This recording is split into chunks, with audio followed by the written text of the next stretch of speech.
صاحب یوه خبره مې درته کوله د خلک د مریخ ته چې دلته څه شي کوي مریخ ته له مستۍ نه خېږي پیسې لري په څه رقم یې مصرف کړي نور خو مریخ کې هېڅ خاص شی نشته ولې زړه ځې خو به نه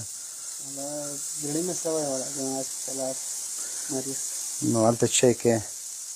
ګرځو په دې هوا کې هوا کې ګرځېدل نو پیسې ستا سره 4 میلیونه 5 میلیونه ډالر مصرف پرې راځي نو دغومره پیسې تا سره ستا 4-5 میلیونه مصرف راځي هغه هم ډالر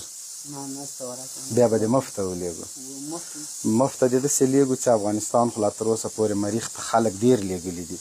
خو دا نور خلک چې لیږي هغه بیرته راکته کوي 4 میاشتې 3 میاشتې 2 میاشتې بعد د افغانستان انجینرانو چې کوم سیستم جوړ کړی ده نو هغه صرف مریخ ته خلک لیږي بیرته کته کېدل د خپل کار ده مصرف هم نه پرې باندې راځي صرف 2000 افغانۍ مصرف راځي نو که وایي هغسې به دې ولیږم ښه نو هماغسې مفته ځې 2000 افغانۍ مصرف در باندې راځي ودې لیږم بیرته راتګ د خپل کار ده صحیح ده کښېنه دلته راځه راځه راځه راځه مریخ ته ځې که نه خو راځه